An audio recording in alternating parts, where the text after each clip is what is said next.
Ok. Du coup, je vais me présenter. Moi, je m'appelle Yanis Carrier, j'ai 19 ans, je viens de Liège, en Belgique. Et depuis 2 ans, je voyage, que ce soit seul, avec des amis, en famille. J'ai besoin de ça en fait, j'ai besoin de voyager, de voir autre chose, d'apprendre de la culture. Et donc, en début de cette année, j'ai pris une décision assez importante pour moi. J'ai décidé d'arrêter mes études de design pour me consacrer à ça en fait.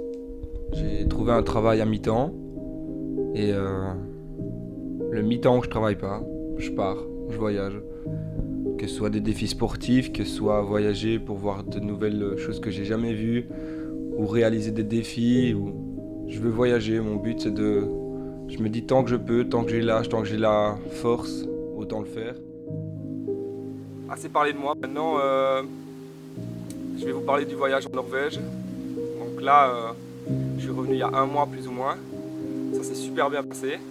Il y a eu plein de galères mais qui ont été rattrapées sur le moment même. Je vais essayer de vous faire passer et comprendre ça dans la vidéo. Tout d'abord, pour trouver l'endroit, on a d'abord cherché sur internet mais c'était un peu compliqué, on ne trouvait pas forcément et rien ne nous donnait forcément envie. Mais là on a cherché avec un livre que mon frère m'avait offert sur les treks en Europe. Après avoir tourné 10 pages, on est tombé sur Trolltunga. Ça se trouve en Norvège, tout près de la ville de Bergen. Encore plus près c'est Oda. Et du jour au lendemain, quand on a trouvé ça, on n'a pas essayé de chercher plus. On a acheté les billets d'avion et on est parti, je sais pas, 3 semaines après.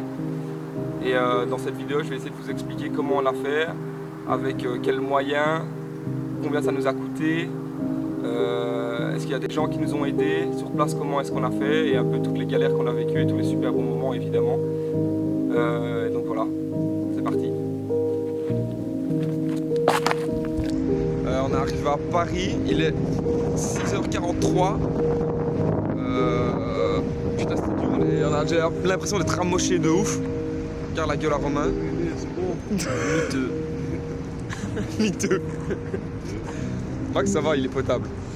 Voilà. On y est hein. Max. Oslo. Oslo.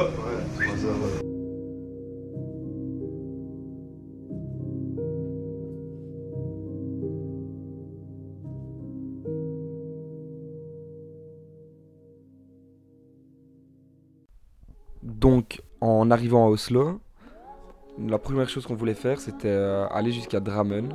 Donc pour ça, on a pris un train qui nous a amené jusqu'à Drammen. On est arrivé plus ou moins vers 11h. À 11h, on a cherché après un petit magasin pour manger. Donc on s'est fait des tartines, ce qui coûtait le moins cher, vu que la vie en Norvège coûte extrêmement cher. De Drammen, après, on a regardé pour essayer d'avancer un petit peu encore en train. Donc du coup on était jusqu'à Kongsberg, qui était la ville un petit peu plus loin, qui nous permettait d'éviter un fleuve et on devait pas prendre un ferry. Donc du coup on a pris le train jusqu'à Kongsberg, et de Kongsberg on a commencé à marcher et à essayer de faire du stop.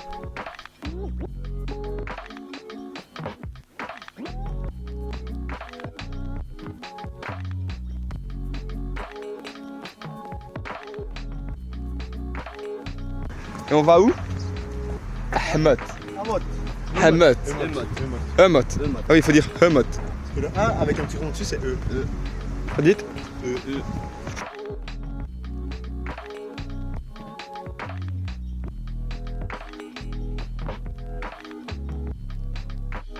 Les pains sont bons en plus. Putain, après j'ai tué tomber Faut savoir que nous ce jour-là on s'attendait pas du tout à ce qu'on avance aussi vite. Et on a avancé très vite. En gros, on a commencé par une fille qui nous a pris en voiture, avec qui on a fait plus ou moins 30 km. Après, ça en est suivi d'un gars qui nous a pris en camion, avec qui on a fait 70 km. Et après, on a eu Pavel, un Polonais qui habite en Norvège depuis 10 ans, qui nous a pris sur le chemin et nous a dit « J'ai un jour de congé demain, je vous emmène où vous voulez dans la Norvège ». Et donc, il nous a directement amené à Oda. C'était complètement fou, on a parlé pendant super longtemps avec lui, c'était hyper intéressant et... C'est un très très bon souvenir du voyage. Max, tu dois voir. Bisous. Transition bouche. Oh là là. Romain, bien dormi? Très très bien. Max? Une bonne journée qui s'annonce. Ouais, frère, bien reposé là. Ça va taper une petite douche. Voilà. Donc, du coup, là, on est sur un terrain de foot en fait. On a dormi sur un terrain de foot au début de Trolltunga. On est au premier parking. On est encore à combien de kilomètres de Trolltunga? On est à 28 km de Trolltunga. Et on est en plein milieu des montagnes. En fait, Trolltunga, c'est par là. Il faut monter par là. Puis après, ça va tourner. Nous, on a dormi vraiment sur le terrain de foot. Et il y a une énorme montagne là. Et il y en a une magnifique. Enfin, la vue est incroyable. La vue, elle est genre magnifique. C'est ça qui est trop bien. Trop bien. Et ouais, c'est ça. On est au milieu d'une cuvette en fait. Donc, on est trop bien. Là, on a une rivière juste derrière. Et donc, on va aller se laver maintenant. Et voilà. Incroyable!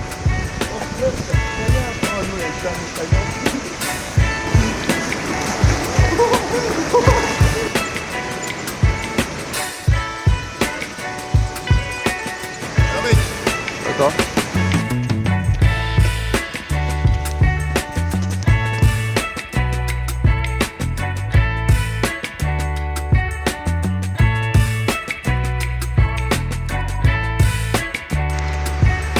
Et voilà, on y est. Ok, on commence l'ascension. On est au P2, on a 28 km aller-retour. Voilà le début. Trop beau. C'est parti, hein. Ça va faire mal aux jambes. Bon, honnêtement, le P1, P2, ça a été assez rapide. En 1 heure, c'était fait. Mais en arrivant dans la montée du P2 jusqu'au P3, là, on s'est vraiment rendu compte que les choses allaient vraiment commencer. On avait environ 27 lacets sur 4-5 km qui étaient durs. C'était une vraie montée. Là, on s'est rendu compte que les choses allaient commencer et qu'à partir du P3, on n'avait plus rigoler, quoi.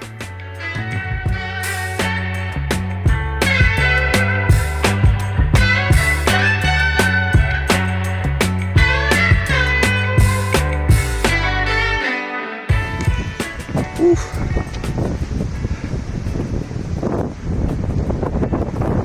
Putain, c'est chaud là. C'est des genres d'escaliers dans les pierres. C'est pas facile là. Il nous reste quoi, un peu moins de 9 km. Un peu moins de 9 km. Là c'est le dur là. Là c'est clairement le dur là. Mais putain, on a une belle vue de ouf. Deux côtés, c'est incroyable franchement. Et là c'est le dur. Là c'est le dur, puis après normalement ça devrait aller. Après le P3, le dur commence réellement. Ouais. On a des grandes marches en pierre dans la montagne qui mènent après un grand plat où on marche sur un glacier où l'équilibre il est un peu approximatif. Mais c'est hyper intéressant, c'est hyper chouette, c'est hyper beau. On commence même à faire voler le drone pour avoir quelques beaux rendus. Et là on se rend compte qu'on est dans un endroit de fou. Mais par contre on se rend compte aussi qu'il commence de plus en plus à faire tard. Qu'on croise personne qui va dans le même sens que nous. Qu'on croise des gens qui descendent, mais personne qui monte. Et les gens qui nous regardent monter nous disent mais vous êtes fous. On se rend compte principalement que y en a aucun qui font ça avec des sacs de 15 kg. Ils ont tous des petits sacs et tous des bâtons. Et surtout, c'est que nous, on arrive et le soleil commence déjà à partir en fait. Il commence à faire noir et des gros nuages noirs commencent à arriver. Et là, on commence à se rendre compte du pourquoi. En fait, il n'y a personne qui fait l'ascension dans le même sens que nous. On commence à regarder la météo. Et en fait, on se rend compte que la météo a l'annonce du temps dégueulasse pour la nuit. Et donc, on comprend en fait pourquoi personne monte en même temps que nous. Et pourquoi tout le monde descend. En étant arrivé en haut, vers 18h, on savait qu'on n'allait pas pouvoir redescendre. On était crevés, il fallait qu'on dorme. Et même, il était trop tard, on allait marcher de nuit, ça aurait été beaucoup trop dangereux. Donc on s'est dit, tant pis, on dort là en haut. Mais ce qui était trop chouette, malgré la pluie, le temps, le vent, le froid, la fatigue, c'est qu'on a pu profiter de l'endroit à nous trois, avec aucune autre personne. Pour le 3e lieu le plus visité en Norvège, on a été tout seul, du début à la fin, et ça a été incroyable.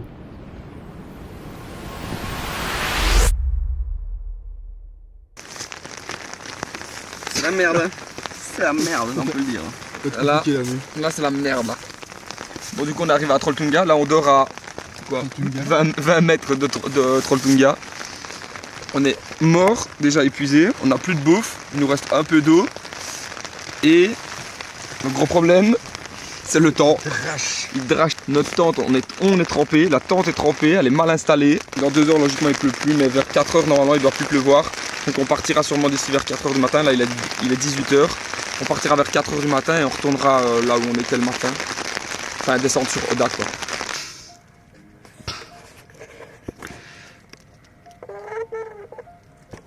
T'es un bâtard. Oui, t'entends le bruit de la cam?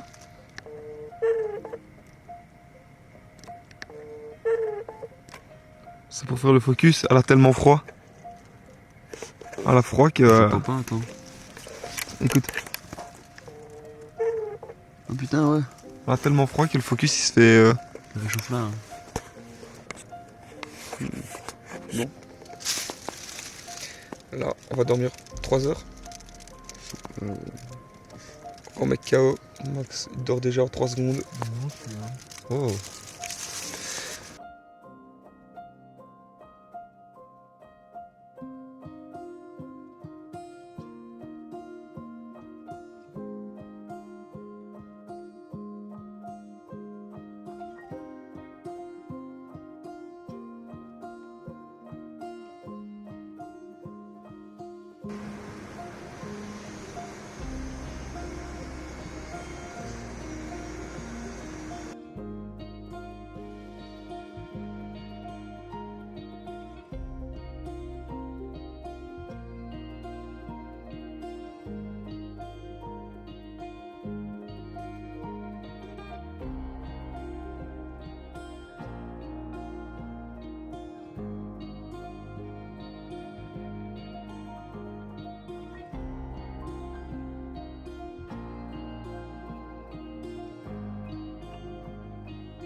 C'est surtout le ventre vide en fait.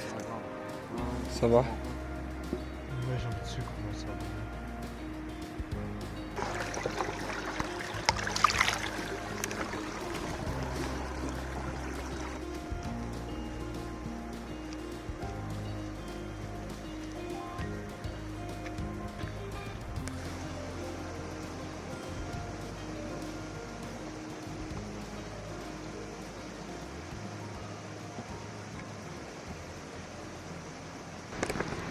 Bon, du coup là on est à la fin de Trolltunga, on est en train de redescendre.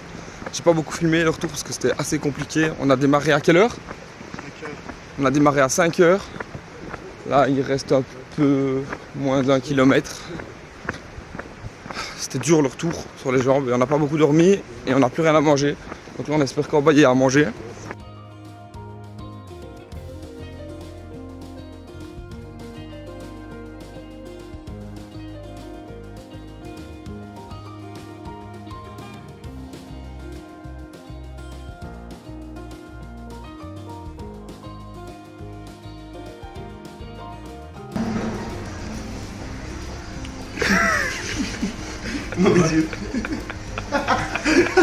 Il va arriver.